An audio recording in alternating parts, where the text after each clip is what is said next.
21 सितंबर को सूर्य ग्रहण है और पितृ अमावस्या है, यानी श्राद्ध पक्ष का अंतिम दिन। उस दिन आप लोग अपने पितरों को श्राद्ध करें, उनको जल दें और इस पक्ष का समापन करें। सूर्य ग्रहण एक खगोलीय घटना है और इससे बहुत ज्यादा भयभीत होने की आवश्यकता नहीं है। ये ठीक है कि इस बार ऐसा हुआ है कि भाई चंद्र ग्रहण से पितृपक्ष प्रारंभ हुआ और अंत जो है वो सूर्य ग्रहण से हो रहा है। इसमें कोई विशेष बात नहीं है, ना ही कोई वहम फैलाने जैसी बात होनी चाहिए। इन खगोलीय घटनाओं को बस खगोलीय घटना तक रहने दें तो अच्छा है। लेकिन ज्योतिष में ग्रहण का एक विशेष स्थान है, इसको हम नहीं नकार सकते। और जो सूर्य ग्रहण होता है उसका प्रभाव आम जनता पर नहीं होता। चंद्र ग्रहण का प्रभाव आम जनता पर, पृथ्वी पर अधिक होता है।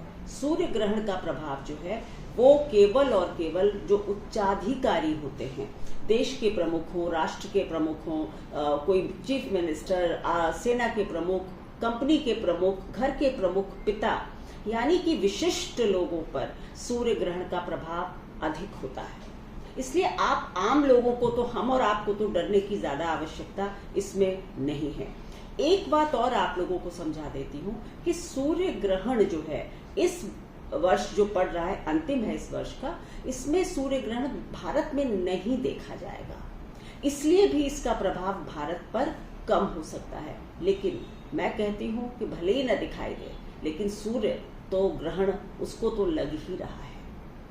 मैं कहूंगी कि सूर्य ग्रहण का जो प्रभाव इस वर्ष यानी कि 3 महीने से लेकर 1.25 साल तक देखा जा सकता है। तो इसमें मैं कहूंगी केवल एक ही बात की मुझे चिंता हो सकती है, या मैं कहूंगी कि मैं अपना प्रेडिक्शन भी कर सकती हूँ कि किसी भी देश के बड़े राष्ट्राध्यक्ष को कोई प्रॉब्लम, कोई चिंता, उनके स्वास्थ्य को, उनके ऊपर कोई आघात, इस तरह से कुछ हो सकता है।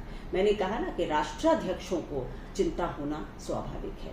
और मैं कहूंगी कि अपने देश के भी जो हमारे सेना के प्रमुख हैं, हमारे देश के प्रमुख हैं, हमारे मतलब प्रांतों के प्रमुख हैं, इन सब की सुरक्षा के लिए हम सबको ईश्वर से प्रार्थना करनी चाहिए। सूर्य ग्रहण वाले दिन अगर हम सभी लोग, भले ही वो रात में पड़ रहा है, उस दिन सुबह भी, दिन में भी आप अगर सूर्य के मंत्र की एक माला करते हैं, ओम घृणी सूर्याय नमः, आपके लिए अच्छा होगा। और अगर कुछ नहीं कर सकते तो सोने से पहले भगवान राम का मंत्र राम राम कहते हुए तो अवश्य सोएं।